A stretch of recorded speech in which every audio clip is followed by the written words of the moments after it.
I am suing Miss Dunn for $4,000, which is going to be a month of my pay that I lost by her firing me day of, instead of giving me the month notice, which we agreed upon. And what were you doing for the defendant professionally? I was her nanny for a 7-year-old daughter, Mary. Okay, great. And how long had you worked in this capacity? I've been a nanny for about 6 years now. This is my second nannying job. Okay.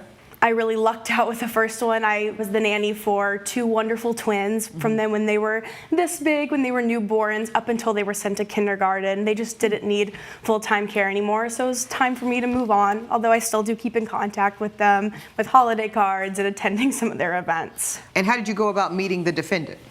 Well, after that, I had to move on to a new job, so I was talking to some other nannies, and that is how I met Serena over here. I really we hit it off. I really admired her, honestly, for the hard work of being a single mother. And then I met her 7-year-old daughter, and me and Mary just really clicked. We really connected, so it was really wonderful getting to meet her. Okay, how about it, Ms. Dunn? So you needed a nanny for your 7-year-old daughter, and what do you think of her as a nanny? Were you satisfied with her services? Yes and no, Your Honor, and that is why we are here today. Okay, yes and no. Complicated answer. Well, you must have liked something because you hired her, correct? Yes, ma'am. What did you see about her, ma'am, that made you say, I trust you to care for my only child? The fact that her resume said that she had already worked with the twins in particular was her previous experience, and she'd been there for like 5 years, I think is what the resume said. Yes. So it looked good on paper. Okay. Did you speak to them, ma'am? Did you call up and check the reference to assure that that was quality? In hindsight, no, but next time I shall. Trust and believe that. Yeah, I'm going to say so. Okay, so you went on the paper, you went on the resume, you hired her. Do either of you have a contract for me to see that talks about the employment? Go ahead and give that, ma'am, to the full folder, ma'am. The whole folder? He'll collect yours as well, ma'am. Go ahead and collect hers, Elijah. So we can see what the agreement... Plaintiff's on top. Plaintiff's on top, thank you. Okay, so here we go, Ms. Weiss. Employment contract, this is what I need to see. So I see that this is for the undertaking of the nanny role for the defendant's family, $4,000 a month. So you're making $1,000 a week, but it's very hard work. I understand. This is full time. This is a 40-hour work week. Yes, and I actually did accept a lower rate than my typical rate for specifically Miss Dunn over here and Mary. Okay, is that because she's a single mom, or why did you lower your rate? Typically because I had been working with twins, and this one I was just doing like light housework, and I just felt that connection, so I wanted to be able to be there. Okay, and were you appreciative of this, I guess, discount? Indeed, Your Honor, yes. Okay. Now, while we're in court, cause for termination, because at some point you fired her, correct? Yes, We'll get to why, but you did. Employee is not at will and may only be terminated for cause. This is unusual, right? We all know that in most states it is an at-will situation, but not here. You both agreed that it's cause for termination. It means that you must breach a duty in order to be fired. It says that per this contract, you can be fired at any time due to the breach, but no termination for cause will be effective unless employee has been provided with 1 month's notice. And then you both signed it. Yes, ma'am. Now, what I'm hearing the plaintiff say, Ms. Dunn, is that she was fired, which is your right for cause, and I'm sure you'll explain what the cause was. But she's saying she didn't get her month's notice. Why is that? What had happened was I hired her. No, we all know when it started with what had happened. We all know what that means. Go ahead, Ms. Dunn. Go ahead. Just a little backstory for the situation that put us in each other's acquaintances. My significant other got caught burglarizing a house up the street, and he was sentenced to 5 years at the Kenosha Correctional Center. Okay, so you can take your time, ma'am. I'm sure this is heavy. Thank you. I understand. So your significant other is doing a bid, a 5-year bid on burglary. He was. He was. But has he been released? Away. Oh, he passed away. Oh my God. Okay, so he he's had passed 1 away. year. He had like 10 months left, and he had a major heart attack, a stroke, and. My God. Okay, so this has left you truly a single parent. Absolutely. So you find this woman. Yes. Okay, and you hire her. Yes, ma'am. And she reduces her rate to accommodate your finances. Yes, ma'am. Okay, and how did it go in the beginning? She started off like a normal nanny. Okay, great. But our contract is that my daughter is only 7 years old. So to me, it is not normal to coach a child at that age about politics or religion. Okay, So well, I hold on, put ma'am. that- Hold on, ma'am. So let's get to it. Ms. Weiss, were you having conversations with her 7-year-old about politics and religion?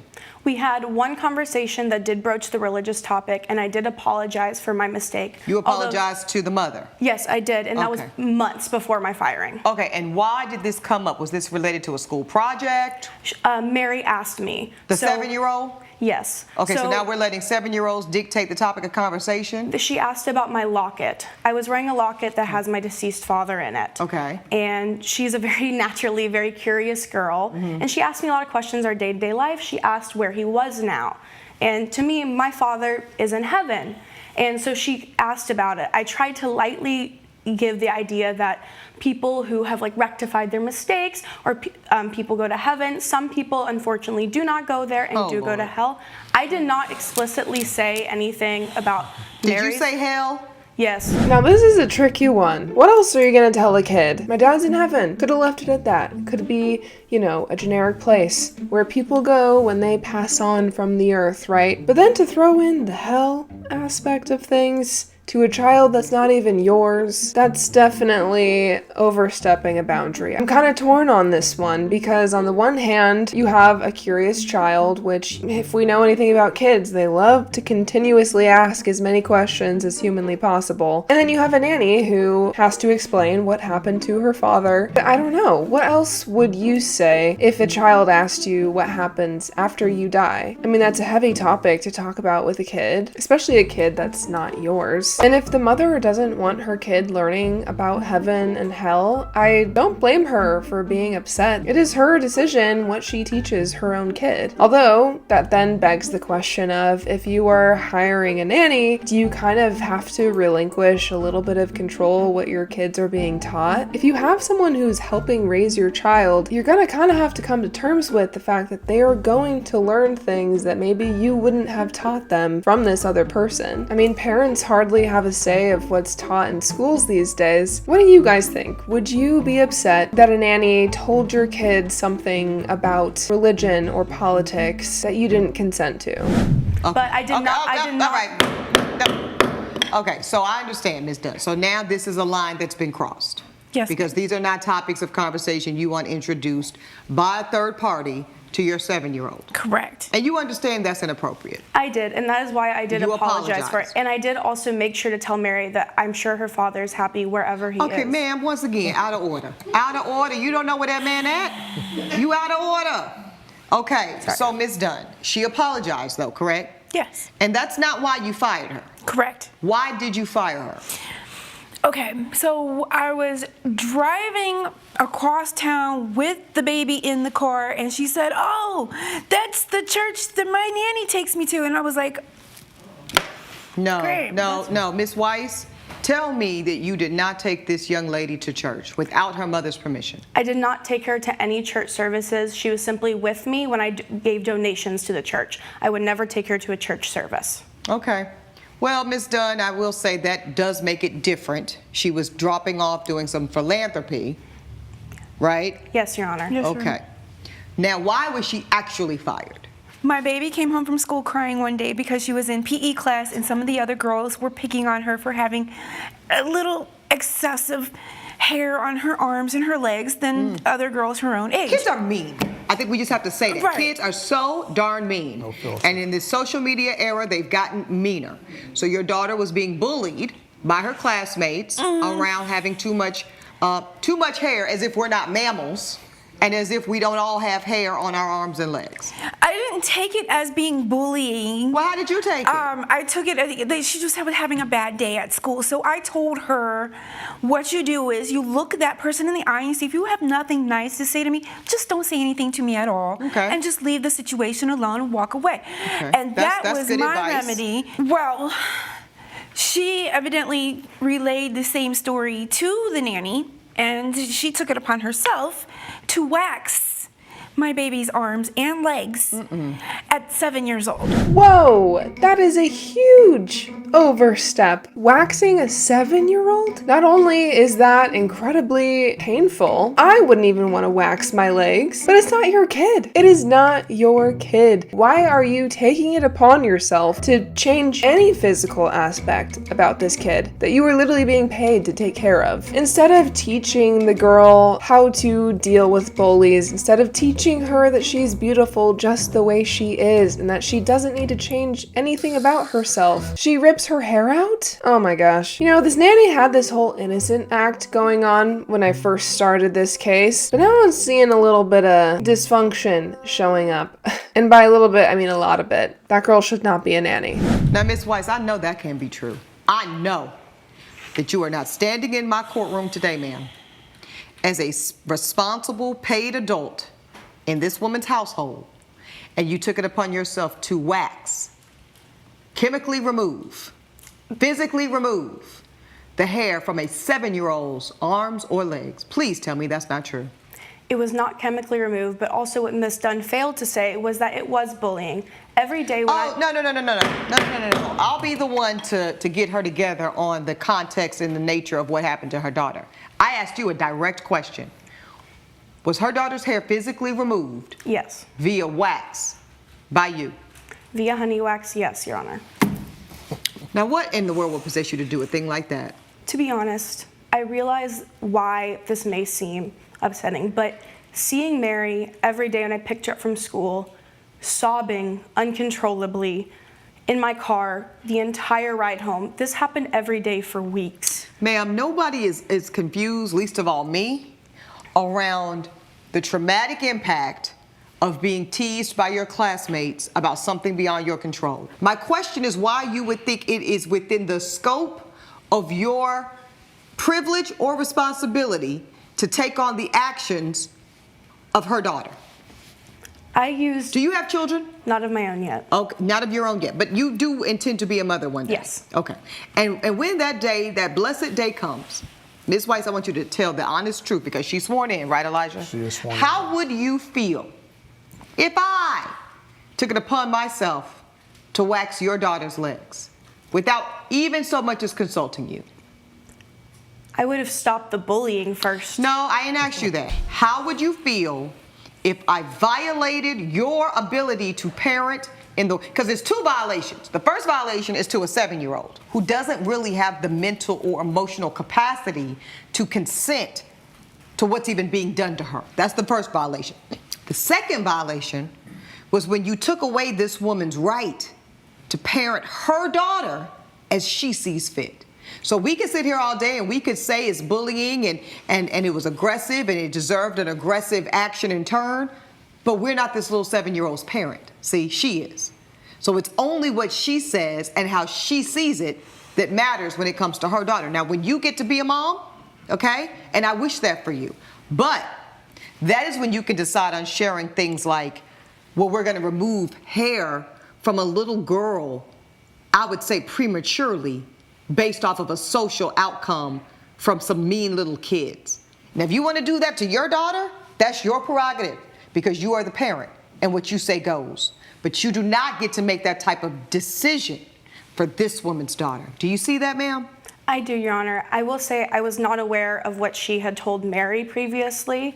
I just was trying to But what difference does that make? I was not trying to explicitly counteract her parenting. But that was never my intention. Whether you were even supporting it or counteracting it, it's the action, ma'am. It's not your ideology. It's not your why. Your why is irrelevant in this courtroom.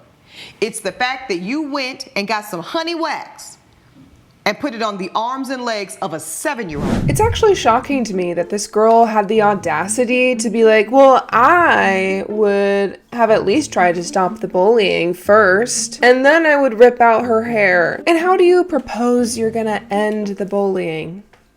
You're gonna go up to those little girls and give them a taste of their own medicine? At no point do we have control over what other kids are doing to our kids. The only thing you have control over is how your kids react and respond to it, how they take it on the chin, rise above it. But no, you basically just taught her that you have to fix yourself in order to be accepted, that you have to change your body in order for everyone to like you. And for her to be learning that at 7 years old, that could fundamentally change the way she views herself for years to come. I mean, she hasn't even reached the teen years yet, which are arguably the toughest for young girls. Now let's get to why you're in court, because there is some audacity, but you do know that the contract you signed says very plainly that no, I repeat, no termination, even for cause, will be effective unless an employee has been provided 1 month's notice. Did you give her a month's notice, ma'am?